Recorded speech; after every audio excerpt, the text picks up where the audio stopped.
Assalamualaikum dan salam sejahtera. Buletin Pahang edisi malam 22 Ogos 2021. Saya Nur Azirah Awang bersama anda dalam Buletin Pahang. Proklamasi darurat yang ditarik semula pada 1 Ogos lalu menyaksikan beberapa negeri mula melaksanakan persidangan Dewan Negeri termasuk Pahang sendiri. Yang di-Pertua Dewan Negeri Pahang, Yang Berhormat Datuk Seri Haji Ishak Haji Muhammad berkata, persidangan Dewan Mesyuarat pertama penggal keempat akan bermula pada 23 hingga 26 Ogos ini dengan perincian prosedur operasi standard SOP yang ketat. Menurutnya, persidangan tersebut telah mendapat perkenan daripada Kebawah Duli Yang Maha Mulia Pemangku Raja Pahang, Tengku Mahkota Tengku Hasanal Ibrahim Alam Shah Ibni Al-Sultan Abdullah Riayatuddin Al-Mustafa Billah Shah. Pihaknya juga telah mewujudkan jawatan kuasa kerja khas yang akan memantau dan menasihati perjalanan Dewan khususnya dengan bantuan Jabatan Kesihatan Negeri Pahang dan Majlis Keselamatan Negara MKN Negeri Pahang dengan beberapa SOP ketat akan dikenakan berikutan kadar kes COVID-19 di Pahang khususnya di Kuantan masih tinggi dan dalam keadaan membimbangkan. Beliau berkata demikian ketika ditemu bual dalam program Bicara Pahang bersama Unit Komunikasi dan Media Pahang UKOM. Beliau berkata antara SOP yang ditetapkan ialah ujian saringan swab test kepada setiap ahli Dewan Negeri, urus setia Dewan serta ketua-ketua jabatan yang terlibat pada hari esok di Klinik Kesihatan Kuantan. Dalam pada itu katanya, persidangan juga akan berlangsung dalam masa terhad kerana mereka tidak boleh berada terlalu lama dalam Dewan iaitu bermula pada pukul 9 pagi hingga 3 petang. Pihaknya juga meminta wakil-wakil parti mengambil bahagian dalam perbahasan dengan memilih YB di kalangan parti masing-masing.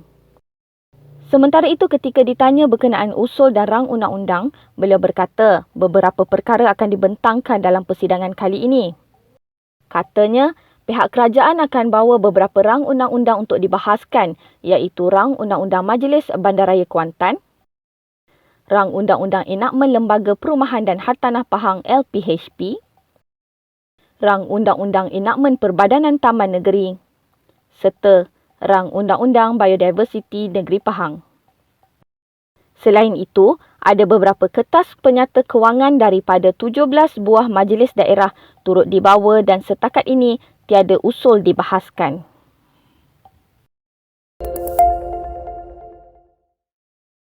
Pekebun sayur di Pahang disaran supaya mendaftar projek tanaman mereka bagi mengelak berlaku lambakan hasil yang boleh merugikan pengusaha tanaman tersebut. Pengerusi Jawatankuasa Pertanian, Industri Asas Tani dan Bioteknologi Negeri Pahang, Yang Berhormat Datuk Seri IR Haji Muhammad Sofi Tan Sri Abdul Razak berkata, cadangan pendaftaran projek merupakan satu langkah kawalan yang perlu bagi memastikan pekebun sayur tidak mengalami kerugian. Beliau berkata demikian ketika ditemui selepas menyampaikan bantuan prihatin Pahang dan peruntukan khas Menteri Besar Pahang di Masjid Sultan Haji Ahmad Shah di Bentong baru-baru ini. Sumbangan melalui kaedah pandu lalu itu melibatkan lebih 100 penerima yang meliputi insentif pemberian jubah, insentif pengusaha kantin dan dewan makan serta insentif kecemerlangan sijil pelajaran Malaysia SPM. Yang Berhormat Datuk Seri IR Haji Muhammad Sofi berkata, pekebun di TKPM Indrapura yang memusnahkan pokok timun sebenarnya mereka bukan peserta ladang kontrak dan tidak mendaftar dengan fama.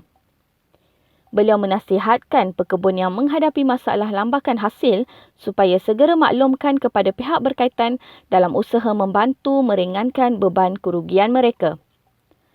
Jelasnya lagi, tahun lalu berlaku kejadian lambakan lambu manis dan kerajaan negeri memohon kerjasama agensi berkaitan termasuk Fama untuk membantu memasarkannya. Kerja-kerja pembinaan stesen pemancar sementara di Kampung Relai Lipis kini telah siap sepenuhnya dan beroperasi sejak 3 hari lalu.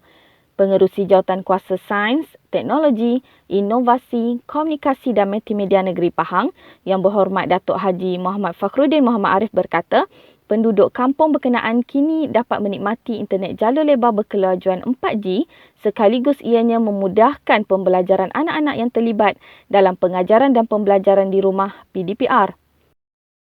Dah ada line. Senang nak belajar. Jelasnya lagi, pada 26 Julai baru ini, beliau bersama pihak SKMM dan Telekom Malaysia TM mengadakan lawatan kerja, turun padang meninjau sendiri kerja-kerja menaik taraf menara telekomunikasi di kampung tersebut. Beliau juga mengadakan perbincangan bersama Ahli Dewan Negeri Ceka Yang Berhormat Encik Lee Ah Wong dan kepimpinan Kampung Relai bagi menerangkan segala usaha dilakukan Kerajaan Pahang bersama SKMM dalam meningkatkan telekomunikasi dan capaian internet di seluruh negeri Pahang melalui Pelan Jendela Fasa 1 2020-2022 termasuk di Kampung Relai ini. Dalam pada itu, beliau berkata, ini jelas membuktikan Yang Amat Berhormat Menteri Besar Pahang, Datuk Seri Haji Warosdi Wan Ismail, serius dan mengambil berat meningkatkan telekomunikasi dan capaian internet jalur lebar di negeri ini sejak beliau dilantik Menteri Besar bermula pertengahan 2018. Sementara itu, Pengerusi Jawatankuasa Kemajuan dan Kemakmuran Kampung JKKK Kampung Relai, Encik Muhammad Mat Jali berkata, keputusan membina stesen pemancar sementara ini dapat menyelesaikan masalah capaian internet yang telah lama berlaku di kampung berkenaan. Beliau berkata, pihaknya berterima kasih kepada Kerajaan Pahang kerana dapat memberikan keputusan segera dalam menyelesaikan masalah capaian internet di kampung ini. Pahang mencatatkan sebanyak 598 kes baru COVID-19 dengan Kuantan masih lagi daerah tertinggi dengan 309 kes. Menurut Jabatan Kesihatan Negeri Pahang, Bentong pula mencatatkan sebanyak 66 kes, Temeloh 65 kes dan Bera 50 kes. Selain itu, Cameron Highlands mencatatkan sebanyak 33 kes, Maran 22 kes, Pekan 20 kes, Rompin 10 kes, Jerantut dan Raub masing-masing 9 kes dan Lipis 5 kes. Pada hari ini juga terdapat satu kluster baru iaitu kluster Kampung Sungai Kabuk, Cameron Highlands yang sehingga kini mencatatkan sebanyak 11 kes baru.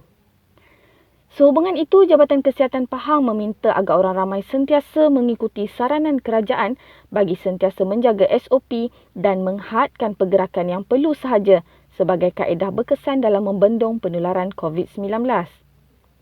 Walaupun beberapa kelonggaran sekatan pergerakan diberikan kepada individu yang telah menerima vaksinasi lengkap, namun ia bermakna orang ramai kebal daripada jangkitan COVID-19. Justru terus amalkan langkah-langkah pencegahan untuk mengelak penularan jangkitan COVID-19 di negeri ini. 30 buah rumah yang terjejas banjir di daerah ini menerima bantuan sebanyak RM300,000 bagi membaik pulih semula rumah mereka. Pengerusi Jawatankuasa Pelancongan, Kebudayaan, Alam Sekitar, Peladangan dan Komoditi Negeri Pahang Yang Berhormat Datuk Seri Muhammad Syakar Syamsuddin berkata, bantuan ini diberikan oleh Kerajaan Pusat. Dan ketua-ketua kampung, mereka akan masuk dalam akaun JKK dan kemudian setiap rumah tu nilainya lebih kurang dalam RM10,000. Nilaian setiap rumah untuk membaik pulih terkesan banjir. Jadi sebanyak 12 JKK yang sememangnya terkesan ketika banjir tu. Jadi dekat kampung tu ada 3, ada 2, ada 2, 3 sebagainya. Itu yang mampu untuk kita bantu. Yang lain-lainnya pun kita bantu dalam kaedah yang lain pula. Beliau berkata demikian ketika ditemui media selepas program penyerahan cek membaiki rumah banjir di Pejabat UMNO Temeloh. Menurut beliau lagi, bantuan yang diberikan ini bagi meringankan beban yang ditanggung oleh pemilik rumah yang terkesan. Sementara itu, menurut Tok Empat Kampung Tanjung Batu, Tuan Haji Kamarul Arifin Ishak berkata, beliau menghargai keprihatinan pihak kerajaan negeri bagi bantuan ini. Saya sangat merasa berterima kasihlah, menghargai, sangat amat menghargai di atas keprihatinan pihak kerajaan negeri Pahang di atas kesediaan untuk menyumbangkan peruntukan sebagaimana yang disalurkan kepada kebanyakan beberapa JKK di dalam Parlimen Temerloh ni, yang difahamkan atas inisiatif Datuk Seri Haji Mat Syakar yang menyelia, yang bertanggungjawab terhadap Parlimen Temerloh ni. Bagi Pengerusi Jawatankuasa Kemajuan Kampung JKK, Tuan Haji Abdul Syukur Abdul Wahab mengucapkan terima kasih kepada Kerajaan Pahang dan Yang Amat Berhormat Menteri Besar Pahang di atas bantuan ini. Terima kasih kepada Kerajaan Negeri Pahang melalui Datuk Seri Syakar dan juga Datuk Seri Yang Amat Berhormat Menteri Besar yang telah memberikan bantuan membaiki pulih rumah sebanyak 3 buah rumah dalam JKK saya yang bernilai satu rumah RM10,000. Total ataupun jumlah keseluruhannya sebanyak RM30,000. Jadi saya sebagai pengurusi sekali lagi mengucapkan terima kasih kepada prihatin Kerajaan Negeri di bawah pimpinan Yang Berhormat Menteri Besar Pahang bersama pimpinan Adun Lancang Datuk Seri Mat Syakar membantu meringankan beban pada masa-masa banjir yang lepas. Terima kasih. Dalam program yang sama, Yang Berhormat Datuk Seri Muhammad Syakar turut menyampaikan sumbangan secara pandu lalu kepada 30 tempat bagi kawasan Lancang dan Mentakap. Kerajaan Pahang menyampaikan 762 bakul makanan kepada penduduk yang dikenakan perintah pengawasan dan pemerhatian di rumah dan generasi kedua Felda di Raub. Ahli Dewan Negeri Batu Talam yang juga pengerusi Jawatankuasa Pembangunan Luar Bandar dan Hal Ehwal Orang Asli Negeri Pahang, Yang Berhormat Datuk Abdul Aziz Haji Mat Kiram berkata, bantuan ini melibatkan kawasan Felda Tersang 1, 2 dan 3. Ini bantuan kali kedua yang disampaikan kepada penduduk di kawasan ini.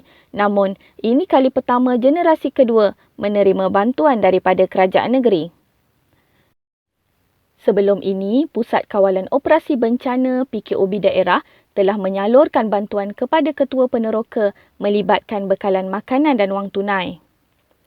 Beliau berkata bantuan kepada generasi kedua Felda ini bagi mengurangkan beban ditanggung mereka yang terjejas semasa pandemik COVID-19 ini. Pihaknya mahu semua penduduk terkesan menerima bantuan dan tiada pihak yang tercicir bagi memastikan kebajikan mereka terjaga. Selain itu, Kerajaan Pahang turut memberi bantuan berupa wang dan bakul makanan kepada penduduk yang dikuarantin dan kepada generasi kedua selain bekalan makanan kering. Pengusaha Chalet dan Pusat Peranginan di Cerating menyambut baik cadangan Kerajaan Pahang untuk membuka semula sektor pelancongan di negeri ini. Pengusaha Chalet Tanjung In di Cerating, Encik Abdul Hayum berkata, beliau sudah 30 tahun terlibat dengan industri pelancongan dan agak terkesan dengan keadaan pada masa kini akibat pandemik COVID-19. Justru, keputusan Kerajaan Pahang untuk membuka semula sektor pelancongan memberikan harapan dan sinar baru buat dirinya. Beliau berkata demikian ketika ditemui selepas majlis sumbangan COVID-19 kepada pengusaha chalet dan kedai makan di Pantai Cerating di Kuantan. Sumbangan berkenaan disampaikan oleh Ahli Dewan Negeri Berserah Yang Berhormat Tuan Haji Andan Surarabu. Beliau turut mengucapkan terima kasih kepada Yang Amat Berhormat Menteri Besar Pahang atas sumbangan bantuan prihatin Pahang kepada pengusaha chalet yang membuktikan keprihatinan Kerajaan Pahang terhadap rakyat. Menurut pemilik Cerating Bayview Resort, Puan Nur Azmawati Abdullah, beliau bersetuju dengan cadangan tersebut dan berharap syarat yang dikenakan dapat dipatuhi oleh semua pihak agar penularan wabak COVID-19 dapat dikawal dengan baik. Beliau juga turut menzahirkan ucapan syukur dan terima kasih kepada Kerajaan Pahang di atas sumbangan bantuan prihatin Pahang kepada pengusaha pusat peranginan sepertinya yang sedikit sebanyak membantu meringankan beban yang ditanggung ketika ini. Bagi pemilik pusat anyaman Mengkuang Cik Noh, beliau menyambut baik langkah berkenaan kerana ia dapat membantu perniagaan mereka yang agak terkesan akibat wabak COVID-19 ini. Beliau juga mengucapkan jutaan terima kasih kepada Yang Amat Berhormat Menteri Besar Pahang atas sumbangan yang diberikan dan menghargai keprihatinan Kerajaan Pahang terhadap golongan sepertinya. Berita itu tadi mengakhiri Buletin Pahang edisi malam bersama Unit Komunikasi dan Media Pahang. Ikuti kami di Facebook, Instagram, YouTube dan Twitter. Teruskan bersama Buletin Pahang untuk mendapatkan berita terkini di negeri Pahang. Jangan lupa kibarkan jalur gemilang bagi menyemarakkan bulan kemerdekaan. Assalamualaikum.